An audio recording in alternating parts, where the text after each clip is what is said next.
My name is Don C. I am an alcoholic. I also am a member of the Mohican Nation. I was born for the Turtle Clan on my mother's side, and I was born for the Coyote Clan on my father's side.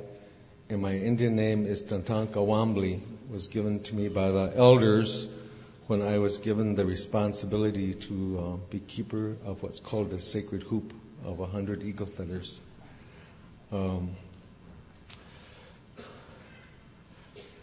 The elders, they always tell us that whenever we gather together, before anything starts, we should always take the time to connect with each other.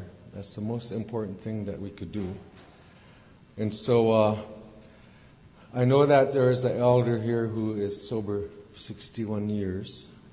And so with his permission, I would do this opening that our elders taught us. And the other thing it will do is help me relax a little bit, because this is really a different experience up here. So how the elders taught us to do that is to connect with each other. We call it an opening. And first we put down these 4 collars. It's called red, yellow, black, and white. And when we put those down, it's to remind us that when the Creator created creation, that the Creator did not make 4 races, but the Creator only made 1 race.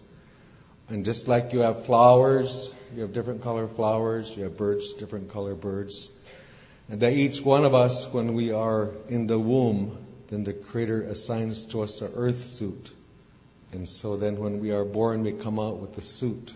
But there's not 4 races, there's only 1. Like, wouldn't it be a trip if we had a room before you come in here, you go in this room, you unzip your earth suit and you peel out of it? It would be so cool. You wouldn't have to be careful or nothing. You just, just be a drunk and talk about recovery, and that'd be really cool. And so how we do the connectedness is with a medicine, and we call it sage. And how it is believed is that each plant has a purpose. Everything has a purpose that the Creator made. There's nothing that is without purpose. Of course, we human beings, we don't always agree with that. Like when we see certain plants, we don't like them, we call them weeds. Darn weeds, how come they're here? But yet they're here for a purpose. They're food for something. They're here to do something. Or sometimes we don't like certain animals. Oh, those pests. We label things we don't like. And unfortunately, we do that amongst ourselves sometimes. We don't say pest or weeds, but we say, you know how those kind are. But really, we are all here for a reason. And how we do this connectedness is this particular plant, it's sage leaves. And every plant, the medicine is contained within a plant. You have to know how to get it out. And some you soak in water, and then water will make it into tea, and then you drink it. The sage plant is you light it, it turns into smoke, and then the medicine actually comes out in the smoke. And for those of you who are in charge, we only light a very, very little bit, because we know about the conflict between technology and traditions.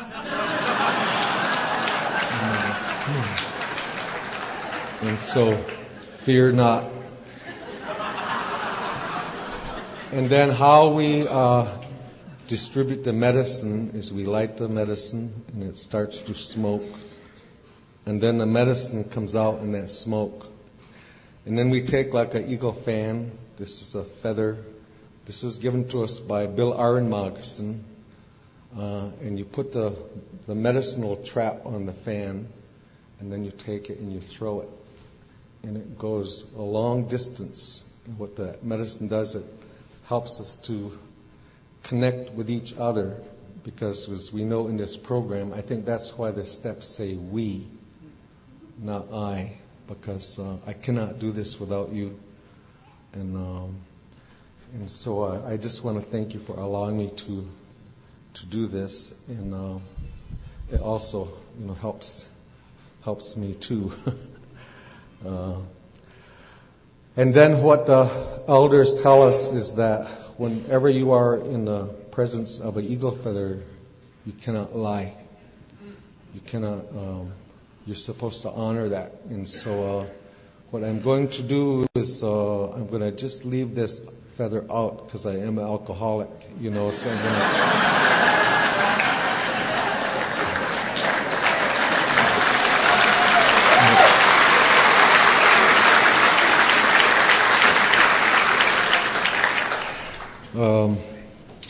So first I would just like to tell you my gratitude of being here. In many of our traditional ways, that whenever a guest is invited to your camp, you treat that guest with great honor and respect. That's how you do it. In James, they call it a host, but we liked him so well we started to tease him. Now we call him our scout, And but that's the way, it was for me here. I felt just like that traditional way. I felt a part of you. I got out of the car and there James is right at the door. And, he's just been there really for us. And everyone here is so friendly. It's just felt very, very welcome to your camp. And so I'm really honored, to be here. And, I also would like to honor my daughter Amanda. It's right here. She could just stand up. Amanda is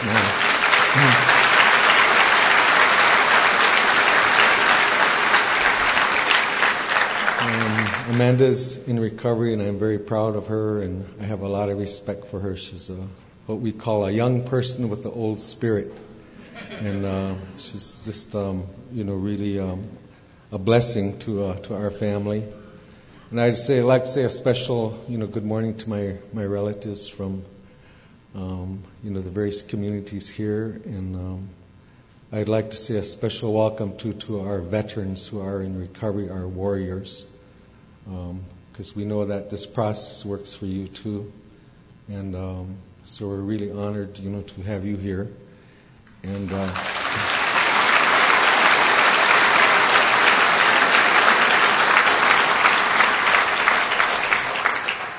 And I always like to acknowledge the Al-Anon.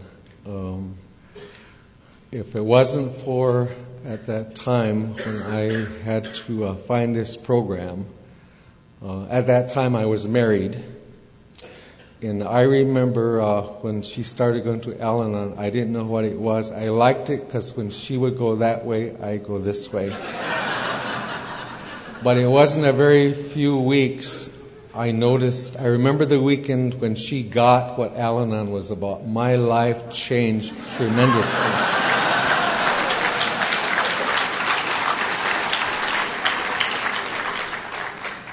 But I really am grateful for the Al-Anon.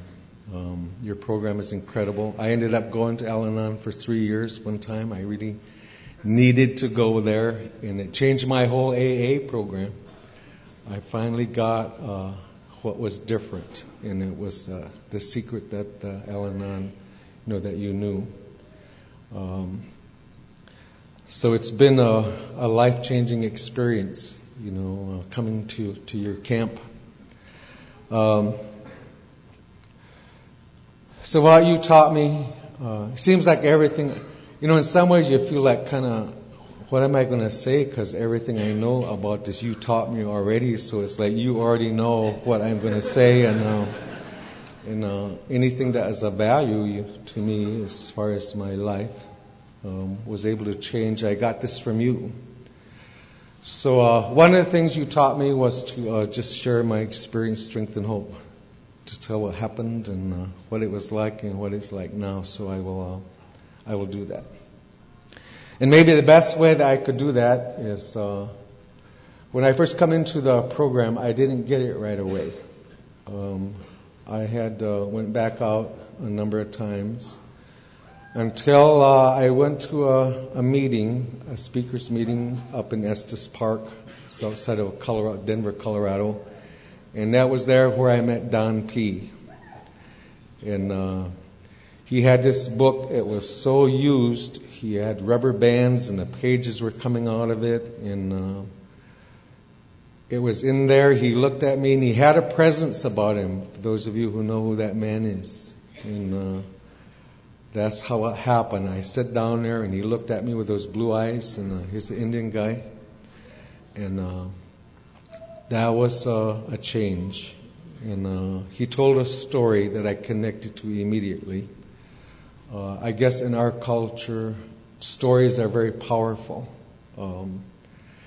And right away, I understood what was going on. He told a story about this boxing match.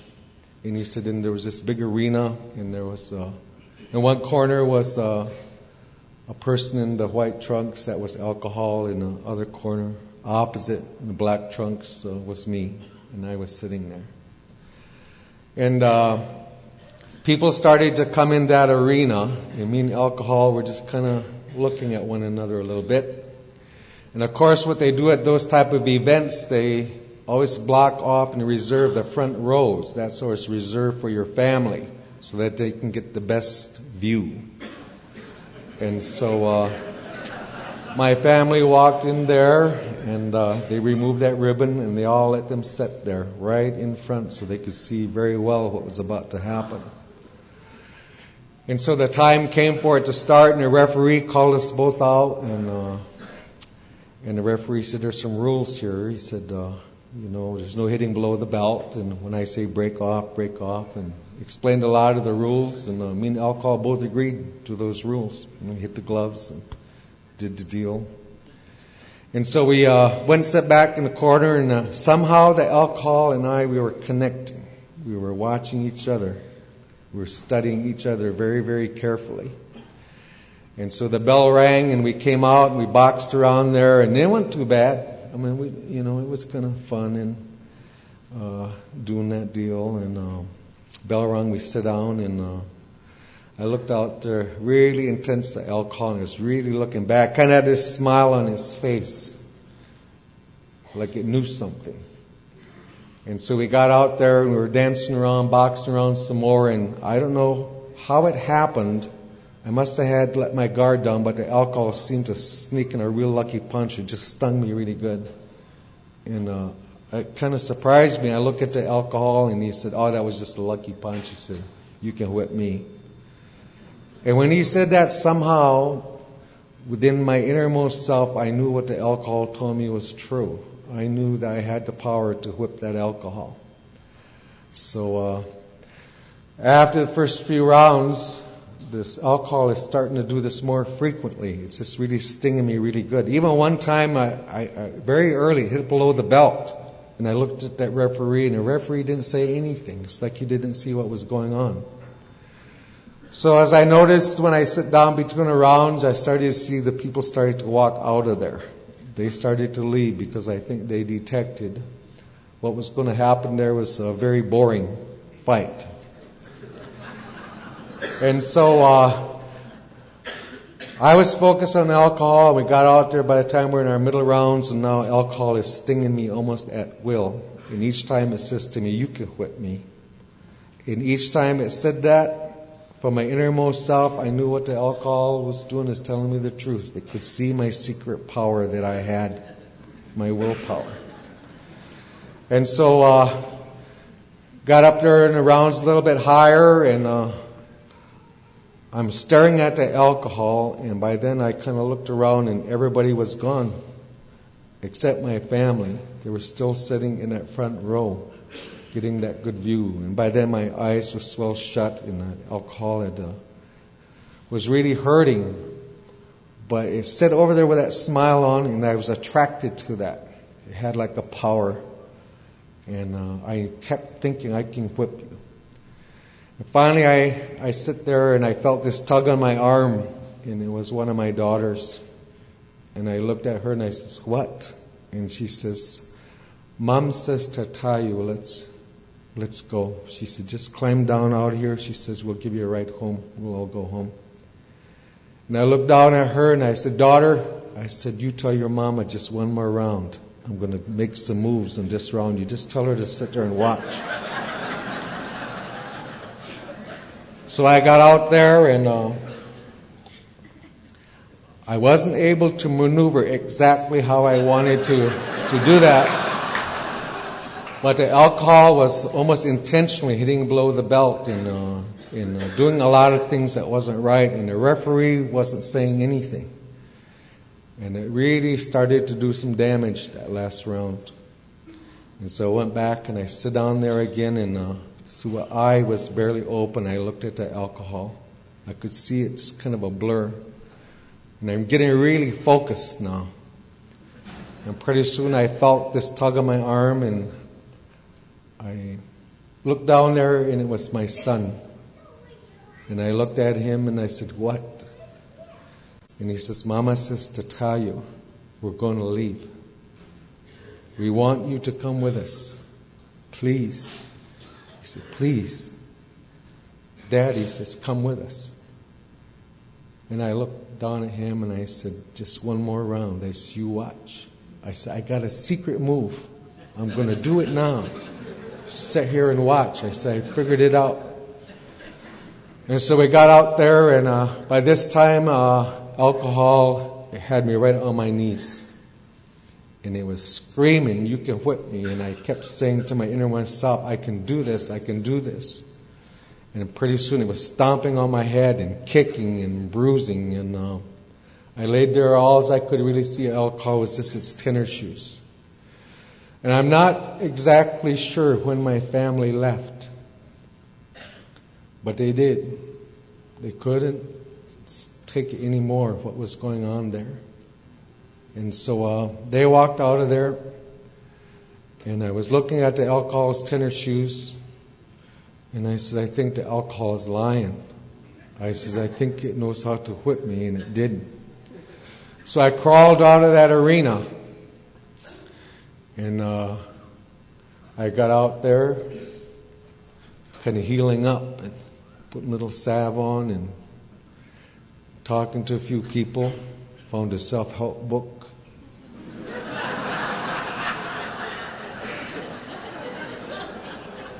Now one day I started thinking.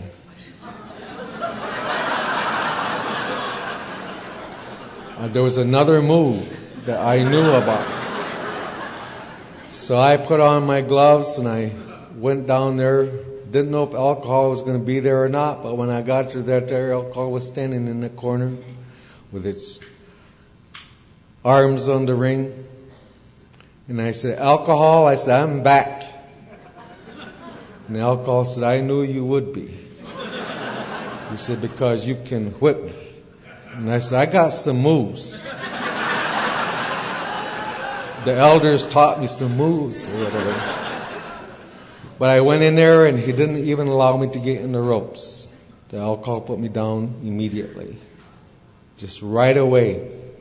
Kick, bruise, stomp. And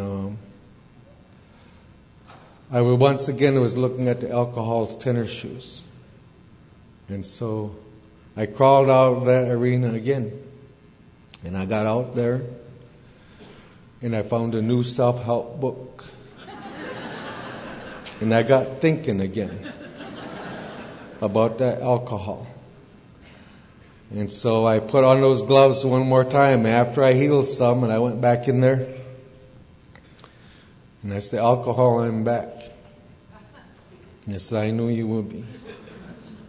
And I went in there, and you know the story, immediately looking at the tennis shoes. And it took what it took. But it was that moment that I was absolutely able to experience and understand that line in the big book, that one must fully concede to the innermost self that you're alcoholic, you have this disease. And that was my turning point. So I called out of that arena on August 10th, 1978, and I have not found it necessary to return to that arena.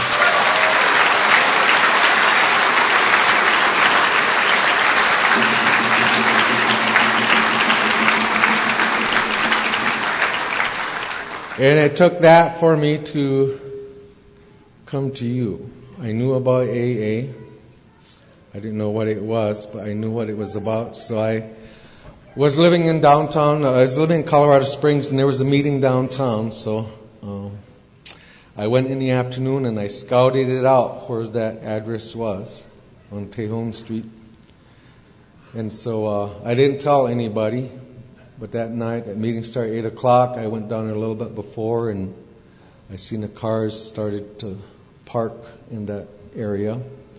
And there was one slot right in front of where the door was. And so I drove by that, and I said, I'm going to go around this block. And if I come around that block and that slot is there, I'm going to go in there. So I drove around that block, and I come around, and that slot was still there, and everybody seemed to be parking on the other side of the street. So I slowed my old res car down some, and I looked at that slot, and I says, I'm going to go around that block one more time. And if that spot is there, I'll go in there. So I drove as slow as that car would go around that block. And would you know, that darn slot was still there. So I parked in that slot, and I went up those stairs, and there was a man there, a greeter.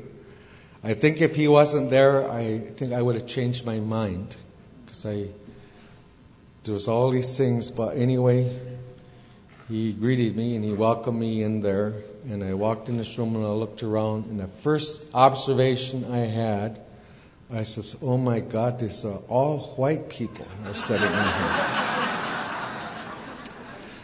But anyway, I got a cup of coffee in a chair and I sit down. And I don't remember a lot about that meeting. Mostly what I remembered about that meeting was things I didn't like. One of the things I didn't like is I couldn't believe that these people were telling about their weaknesses. They were saying they were selfish and dishonest and self-centered, and I thought, man, these are some stupid white people. Why are they saying that? Like where I come from, you never told nobody nothing. See, like that. The other thing drove me nuts was the laughter.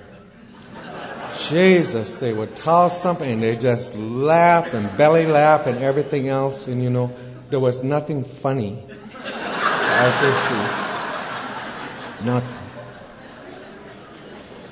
But the other thing that I come out of there with that I didn't understand until much later, there was a feeling. I didn't know what that was, but there was a feeling there. I couldn't even have explained it, but there was something.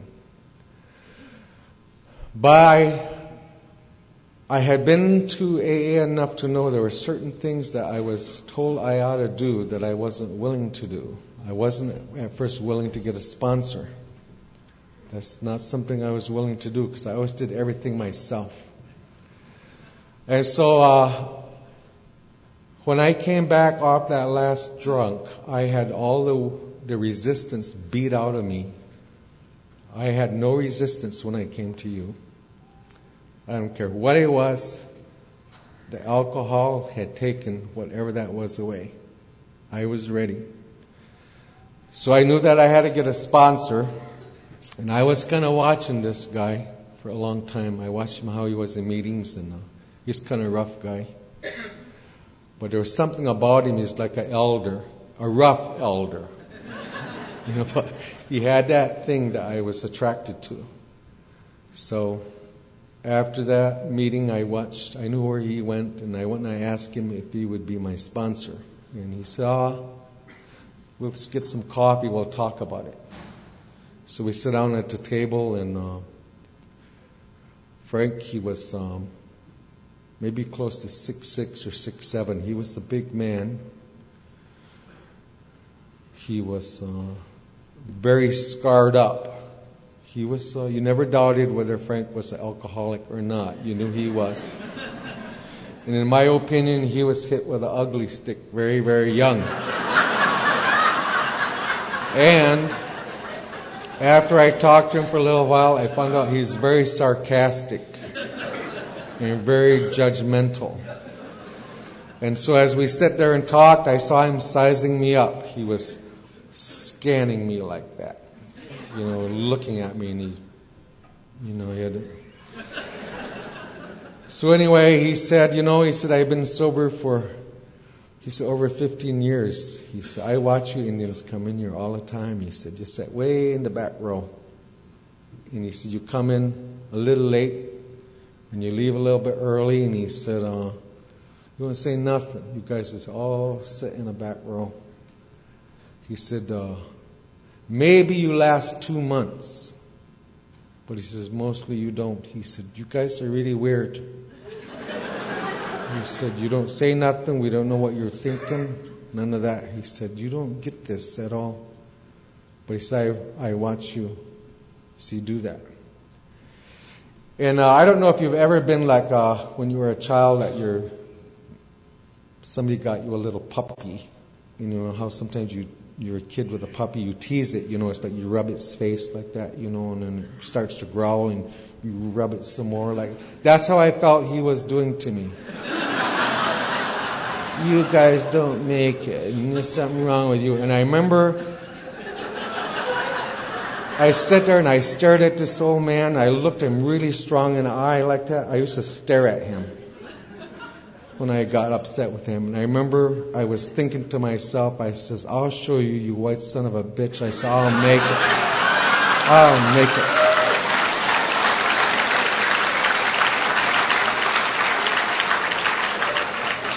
But that's where I was at the time, And he said to me, I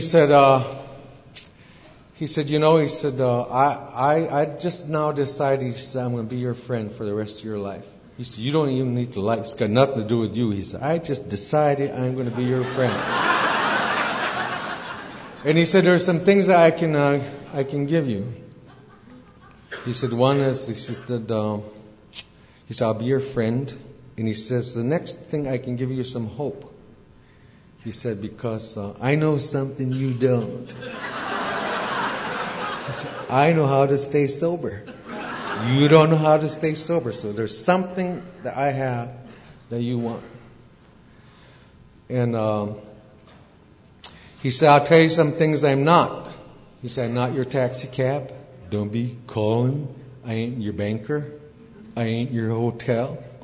And then there's a whole list of things he said that he wasn't. And so he said how this will work, and he grabbed that big book of AA, and he showed me about how many pages was 164 pages. And he looked at me and he said, if you do exactly what's in these 164 pages, he said, you will never have to drink again. He said, this program isn't about slipping and all the stuff that you hear. He said, this program is designed, given to us by the Creator, is that you come in here, and if you are willing to do these instructions, you will never have to drink again.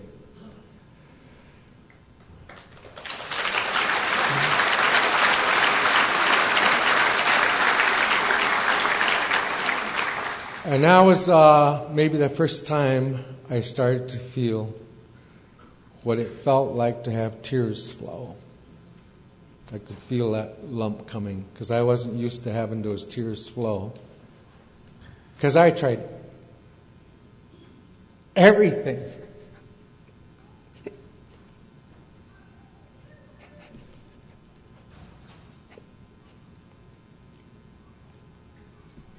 And when I heard that, whatever that was, I knew he was telling me the truth. So he said,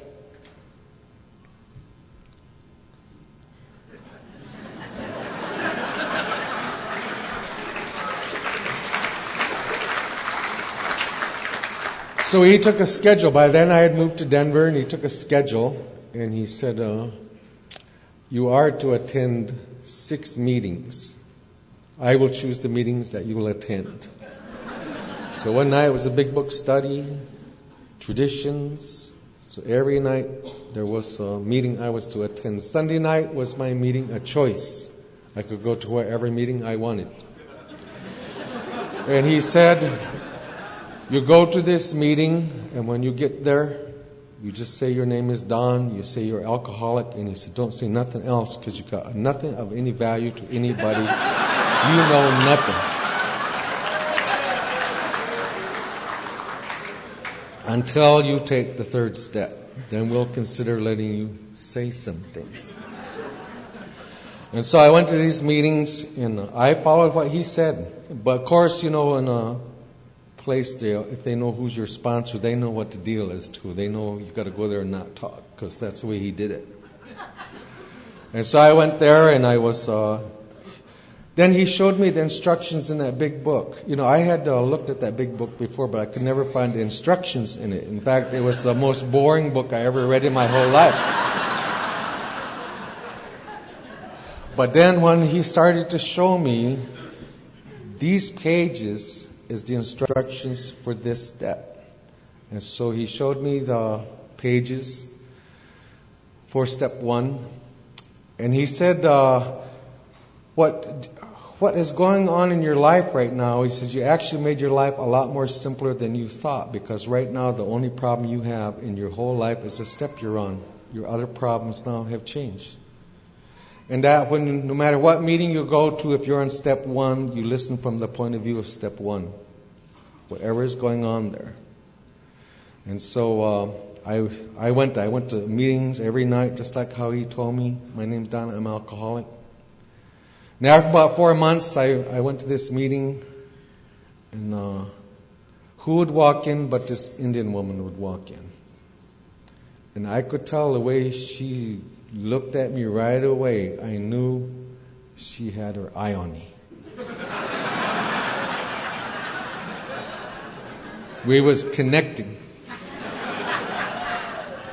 And so I sat there, and I got thinking to myself, you're not going to make any points if you just say your name's Don, you're alcoholic, and you don't say anything. This is not good. You got to at least quote the book or do something, So it came my turn to speak and come around, and that's exactly what I did. Man, I was doing like 449, on page 86. God, you got the biggest smile on her face. I knew it was at least a cup of coffee after that meeting.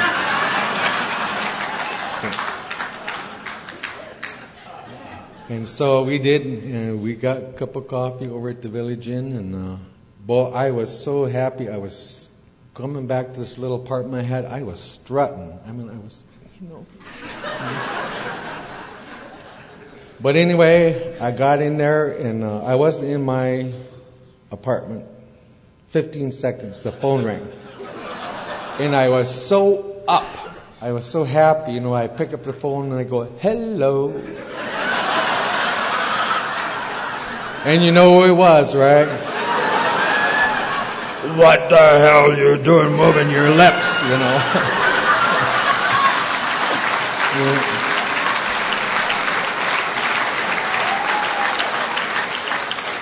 The sponsors are like the internet. They're everywhere. They know everything. So I continued to go to those meetings and work, and then we got done with step 1, verse 43 pages. And then we got to the second half of step 1, and he showed me what he called the unmanageability paragraph. It's located on page 52 of the big book. And it says, we were having problems with our personal relationships. We couldn't control our emotional nature. We were full of fear. And he had me take that sentence and flip it into a question, and I had to take a look at my relationships with others. So I put my children down there, friends, work. And what I had to take a look at and think about was, when I interacted with those people, not what did they do, but how did I handle that? And what I saw is I run, I judge, I put them down, I was self-centered, I retaliated, I got even. I had another whole deal going on, and I turned around and I thought that was all their fault. I didn't know that I was reacting a certain way. I never looked at that before. I didn't even know how to look at myself. And so as I started to look at and then I saw my emotional nature. When I'm angry, what do I do? And when I'm depressed, what do I do? When I'm happy, what do I do? And when I'm in self-pity, what do I do? And I started to see this whole world that I was living in, and I could see why my life was unmanageable. And so I got all 9 of those areas done, and I could see step 1. I could see that powerless over alcohol, and I could see the unmanageability in my life was caused by me, but I didn't know how to do anything else, not the way I was raised, and all those other things.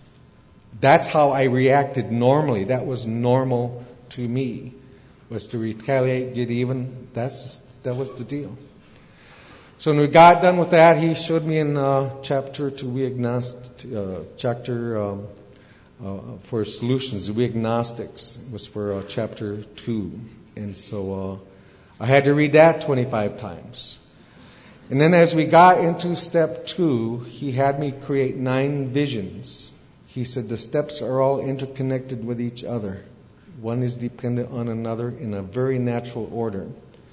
And so when I got to do the work on step 2, I took a look at this work with my unmanageability of personal relationships. Then he had me create a vision of what would it look like if one were working.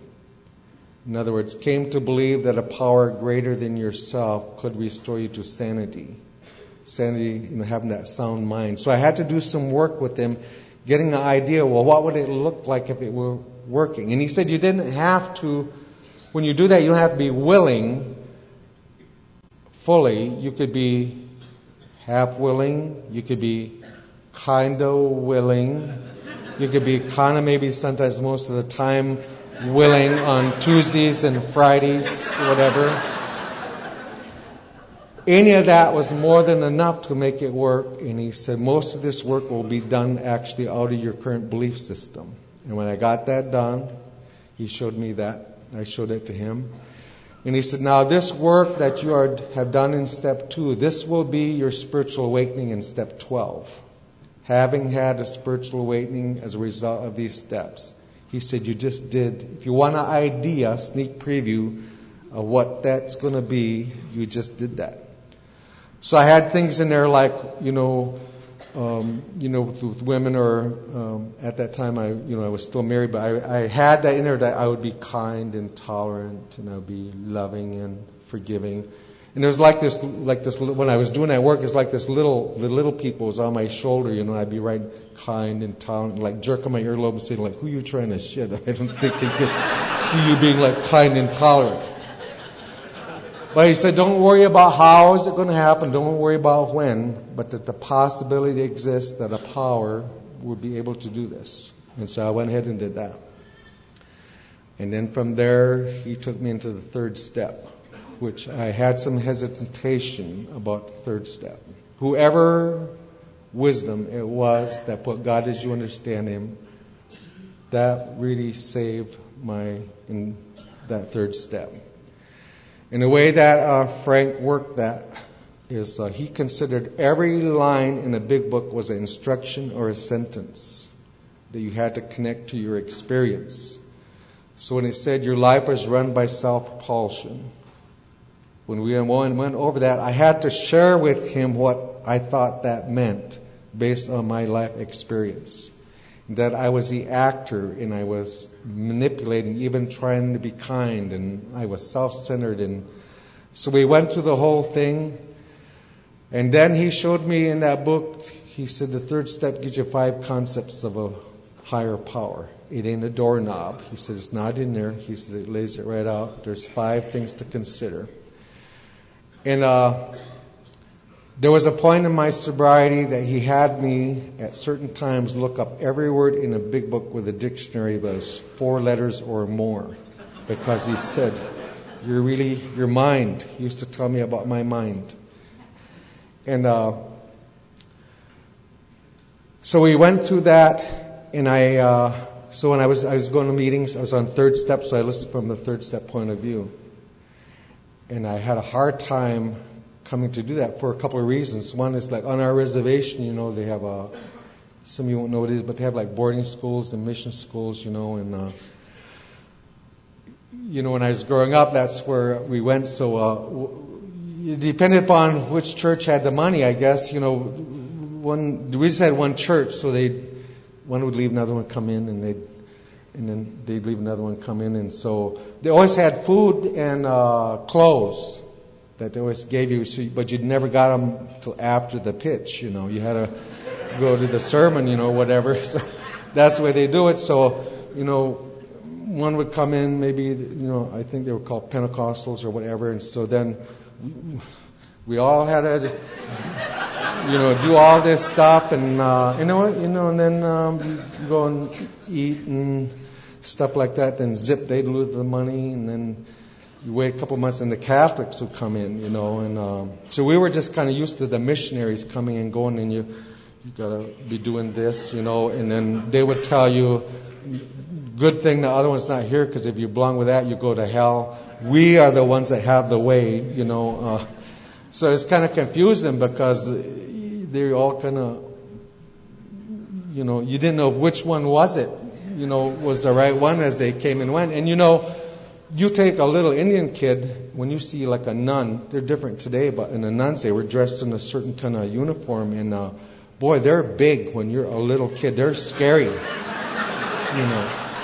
You just, they didn't have discipline problems, and they would explain this thing about God, and here I come here, you got to turn your life over to care of God, and, if I remember these stories, like when we were little, they'd say, like, have you ever been burned with a cigarette? I'd say, well, yeah. Well, in hell, your whole body's a blister. And you can just, whoa. It just gives you chills, And then to say, you ever been thirsty? Well, there ain't no water in hell. Then they say, now you want to see God? You go, you bet I do. You bet I do. But it was like you had the flames of hell licking your ass, and you're...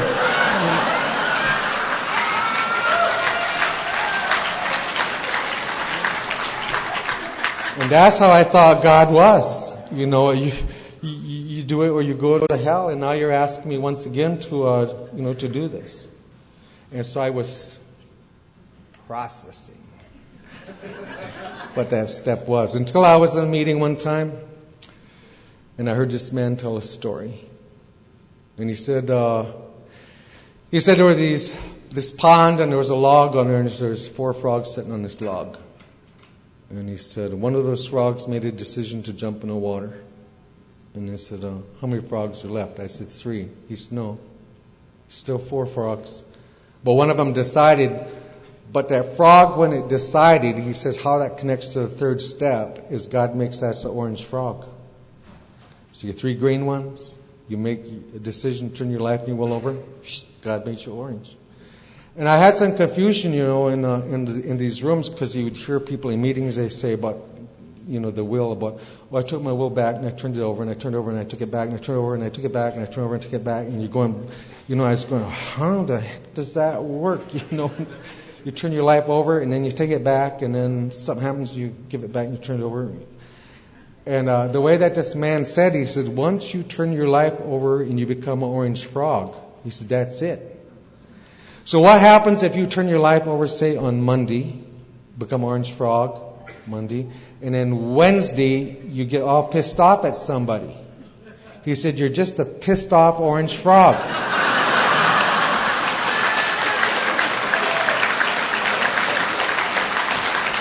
So what happens on Saturday if you go get drunk? He said, you are now a drunk orange frog. And where my mind was, I went, duh, I got it. So I went over to Frank, and I called him up, made my appointment, and I said, I was so excited. I says, Frank, I want to become an orange frog.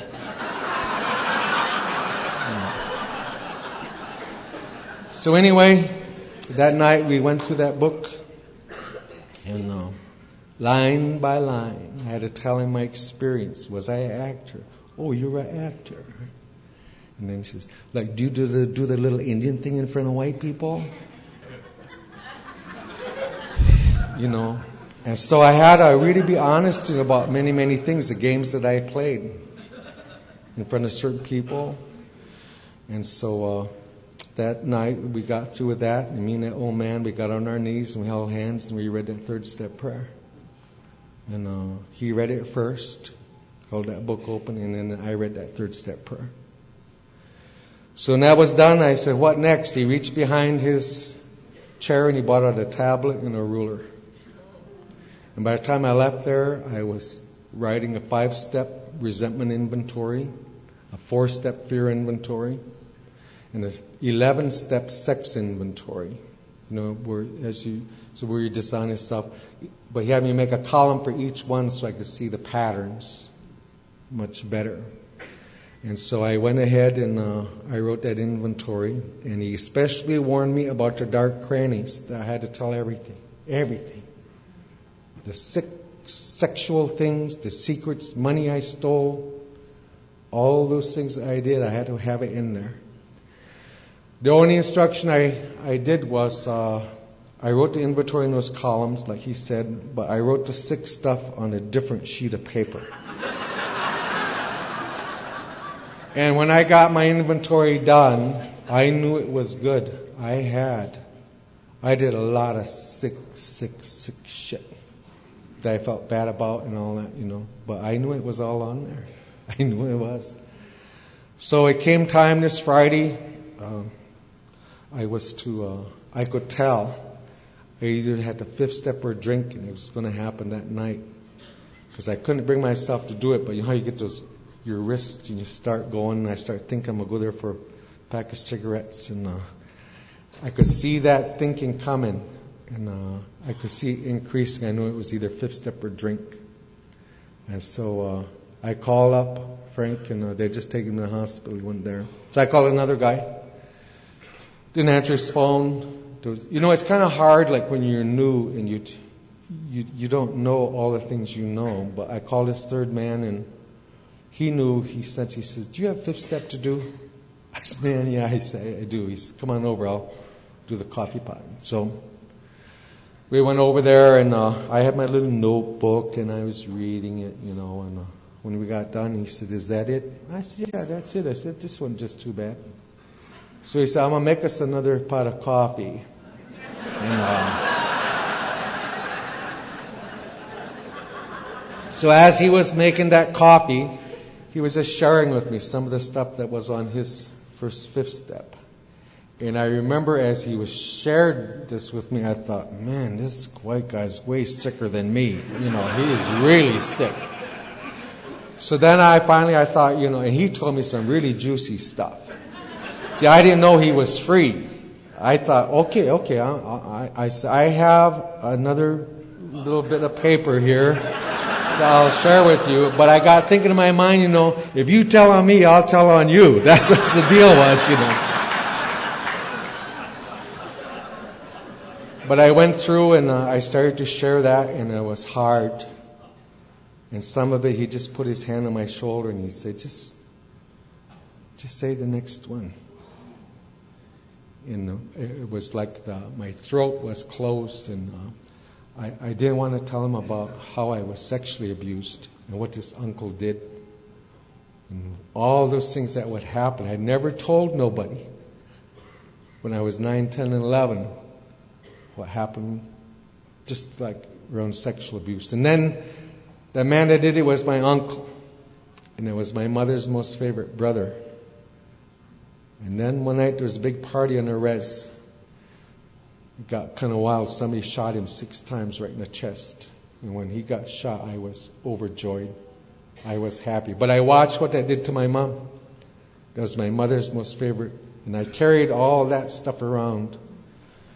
And I was able to, with the help of that man, admitting to myself, to the Creator and God, what that was. They all came out. And so he said, you go home, and he said, I'm going to stay by the phone. You got to review the first 5 proposals. And then he said, there's a set of promises there on that 5th step. He said, there's every odd step has a set of promises, but they all have a condition. Withholding nothing, this happens. Withhold something, they don't. And so I was taught about these promises. And so when it says you can look at the world in the eye and be at perfect peace and ease. And I didn't understand what those things were. And for the first time, I was amazed. Like I go back and think of something that I would feel guilty, bad, or what about, and I could remember the story, but the feelings changed. And about the best way I can describe this experience, maybe for the first time in my life, I'll share with you a story, and it's a story about the eagle that was raised by chickens. And there was this farmer. He had this farm, and he heard these 2 gunshots, and he walked over there, and somebody killed 2 eagles. The male and the female eagle were laying there on the ground, and he said, "Oh my God, who could do such a thing?" And all of a sudden he heard a noise. He looked up, and there's a big nest up there in the tree. So he climbed up there, and sure enough, there are 2 little eagles in that nest. And he said, "Oh no, man!" So he stuck them in his pocket. He said, "I'll do something with them." He said, "I can't leave them here to die." So he's walking back, got by the farm, and he come past the chicken coop, and he said, "Well, hell, I'll just throw them with the chickens, see what happens." So threw those 2 little eagles, and they was accepted immediately. And so a little time went on, and this one eagle looked at his brother, and he said, "Brother," he said, "something's not right here." He said, "There's something just not right." He says, "Even when we try to crow," he says, "we sound really weird. It doesn't sound right. And when we scratch," he said, "it don't work very well." And his brother said, "Look, just leave well enough alone." He said, it's okay." So a little time went on, and of course it grew a little bit, and their feathers changed, and they had that talk again. His brother said, "Look, he says, something's really wrong." Well, by this time, his brother eagle had grown enough that the chicks was looking at him. And so he was grooming his feathers and doing his hair. So this eagle thought he was in heaven, because they was really attracted to him. So he said, "Bro, just leave it alone. Don't mess with nothing." So a little time went by, and spring came, and the farmer said, he said, "The spring's here. I'm going to let all these chickens out, and they can get some fresh worms and things." So he opened up the door, and they all got out, and they're, getting the grub worms and everything. And just one eagle happened to stroll down this road, and all of a sudden he heard this laughter, this belly laugh. Ha, ha, ha, just laughing. He's looking all around to see who was laughing, and finally he looked up, and there was an owl sitting in the tree. Now, owl is just laughing, and he said, "What are you laughing at?" He said, "I'm laughing at you because you're acting like a chicken." He said, "You're not a chicken." He said, "You're an eagle." "I'm not." He said, "I'm a So they argued back and forth, so finally the owl flew down, and he landed right by that little eagle, and he said, "Get on my wings. Hop on my back." He said, "But hang on." So he hopped on that owl's back, and he took off, and it's kind of heavy, so he had to find like a runway almost. But anyway, he took off, and he got some air currents, and he started riding, and finally circling around, he got way up, and that eagle is hanging on. He's got his eyes closed like this.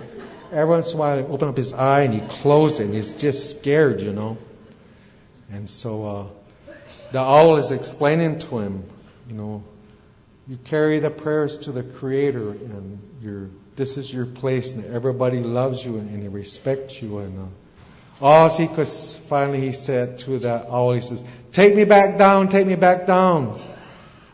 "But no, I'm a chicken." He said, "Take me back down there." And the owl says, "You got to listen to me." It's like a sponsor, So anyway, finally, he couldn't convince him. And so finally the owl, he zigzagged back and forth like this a couple of times. He says, "Sorry, little brother." And he made this loop, and he dumped him off. And that owl went tumbling down to the sky. And so the owl went in a dive right alongside of him. "Spread your wings, spread your wings." "No, I can't, it hurts." "No, you got to spread them, man. You got to spread them, It's just 4th and 5th step. You got to spread them. I can't. Finally, "It hurts. I know it hurts. Spread them." So finally, he got his wings out just enough, and he finally caught the air currents and went, "Whoa." And so instinct kicked in. He just kind of knew. He started to get a feel for it, like something inside. And so the owl the sponsor's following him around, And finally the eagle says, man, I think I remember how to do a flip. Something inside of me, So he put his tail down and whoa, he just did a flip. And he couldn't believe. And he said, I got to talk to my brother. So he went back down, quick as he could, got in a chicken coop, and there his brother is. Making, snagging another one, So finally, he got his brother down there, talked to the owl. He wouldn't believe it, got on his back. Rode the air currents, finally got up there. Wouldn't listen either. Spread your wings, I can't, it hurts. So he dumped him. And when he went tumbling, finally, he also was able to spread his wings. And that's the way when I got done with that fifth step. I remember my sponsor when I wrote that third column, he said, what's going to come out in there? See, I thought I was writing the truth about myself. That's what I thought I was writing. He said, no. He said, what you're writing in that third column is the truth about the lie. That's what you're writing. You're no good. There's no way. You can't do it. You're an idiot. You're not the right color. You're not the right sex. You're a. And I walked around thinking that's who I was. And that thinking who I was led me to escape with that alcohol. That's all I could do. I couldn't stand who I was.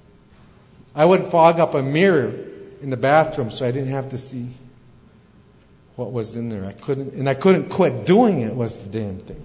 I didn't know how to stop doing that. And so that was my experience with that fifth step. I become an eagle. I become an Indian. I could come back to that culture again. And I wanted to be an Indian. I wanted to sing. And I wanted to learn that drum. Just something woke up. It's like those ancestors within that just came out. It started, you see, to do that. And then out of that, I was able to define my character defects. And I was taught how to do that and making my amends. A lot of funny amends stories. But when I was maybe 4 years sober, I took these steps to the elders. And I laugh about it now as I said, I want to talk to you about this white man's way. They're called the 12 steps. And so I explained these 12 steps to them. And when I got done with that, they said, oh, that's not a white man's way.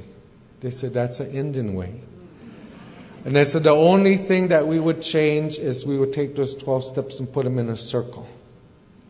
So they taught me to put steps 1, 2, 3 in the east. And that's that like new sun, new day. That's where you find your relationship with your higher power. Steps 4, 5, 6 in the south. That's where you find your relationship with yourself, the inventory steps. You know your strength and your weaknesses. Steps 7, 8, 9 in the west, the inventory steps. That's where you got to go and forgive, set everything right. That's the direction with your relatives. Established now, I'm established with my relations with everyone. Steps 10, 11, 12 in the north, that's the elder's wisdom. So all of a sudden, we put the steps in a circle and it seemed like I was just home. It was so natural to see everything in a circle. Because that's how Grandpa taught me when I lived with my grandpa.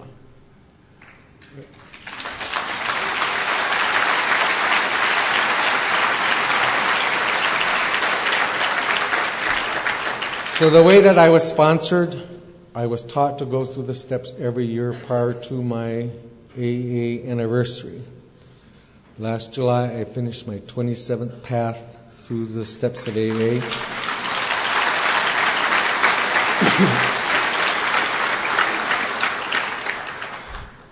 Not to discourage anybody, but that set of steps that I went through was the hardest, most difficult. It was 4 times worse than when I processed the steps used my sexual abuse. Because you're long-term sober, don't think you got it You have it made. I asked the Creator to help me. I always knew something was missing, something was wrong. And it was time. The Creator allowed me to see this root. Was doubting happened a long time ago. Connected to everything. And my daughter she watched me go through that 3 days. I really struggled. She'd bring me food, like sit it by the door and then, take off because she's in recovery. She knows I was doing what I needed to do. I wasn't in danger. But sometimes when you have that honesty, and you got to admit that this is what you did and this is what happened and this is what was your part of it. But I came out of that. So to me, the longer you're sober, the harder it is. The rewards are greater in doing the work. The steps today they're very difficult for me. And I never go through them alone. I always have somebody take me through them. Because one of the things I learned in this process is my ego loves to analyze itself. Boy, and is that a trip?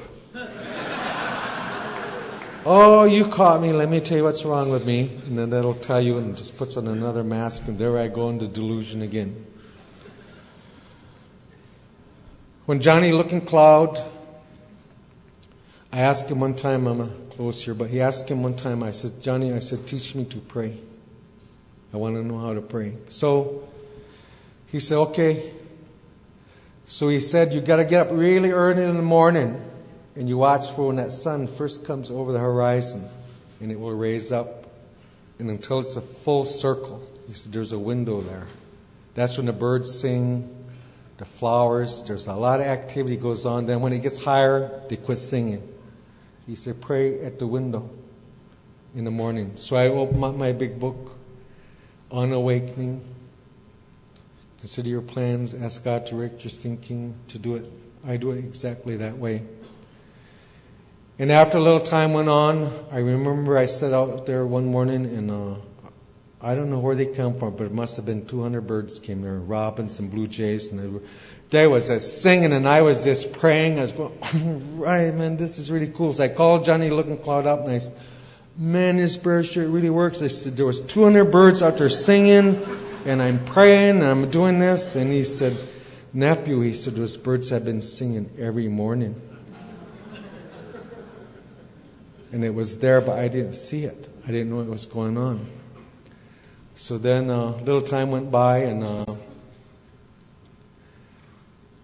was praying like that every morning, and all of a sudden the eagles would start to come, and you know how that those messengers would come like that, and I was going, wow, this prayer stuff really works. I called Johnny Looking Cloud up, man, this prayer stuff's really cool. I said, the eagles are coming and feathers are coming, and he said, nephew, they've always been there.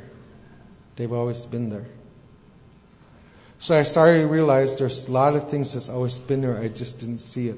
But you guys are the ones that helped me to see that thing that has always been there. God has always loved me.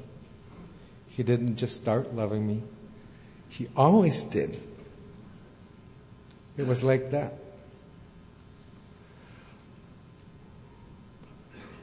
A lot of people told me I was a chicken.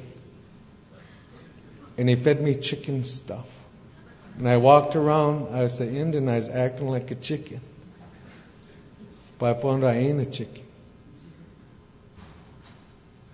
I'm developing into a healthy native man. I was 12 years sober. I looked in the mirror one day, and it was the first time I think ever in my life I looked at myself and I said, you know something, you're kind of cool to be around with. Yeah.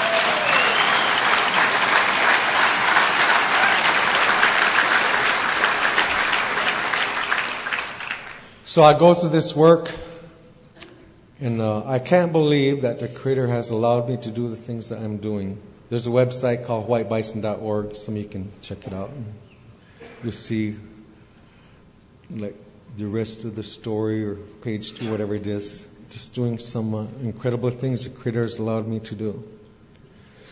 I have 8 children altogether. Some of those children are my children by the Indian way, we call it. I have 15 grandchildren. Number 16 is coming in September, the 16th one. I'm allowed to go and take those babies anytime I want. There was a day I was not allowed to do that.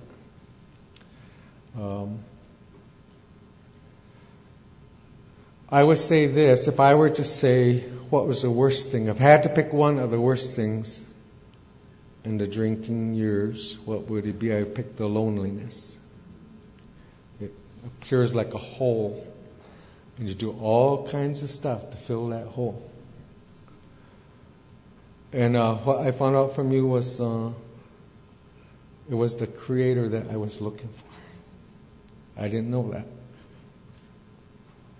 If I were to pick the best thing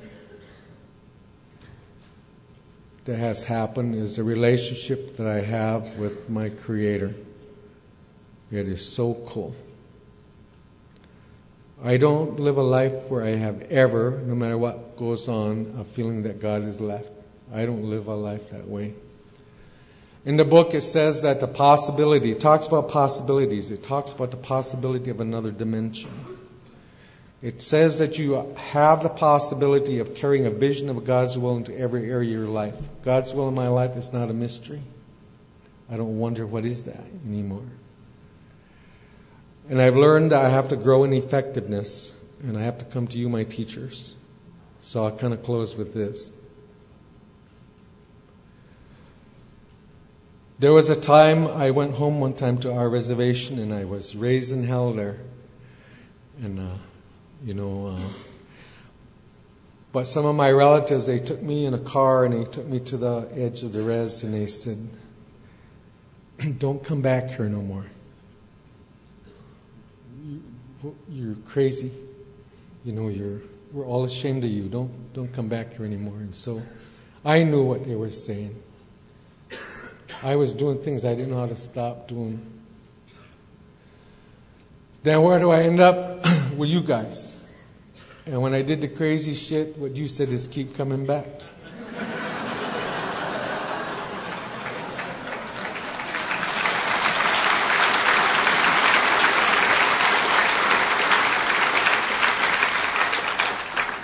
So I know it won't happen, but if the Creator ever came and said, "Grasshopper?" No. You need to make a choice. The choice is you have to choose either AA or you have to choose your tribe. I would choose you guys if I had to do that, because you are my tribe. You are the ones.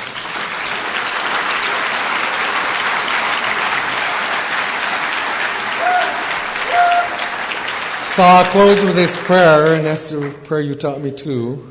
And this prayer, it says, "God, thank you for what you've given me. God, thank you for what you've taken from me. And God, thank you for what you've left me." And this tribe. You're the ones that I depend upon. Thank you very much.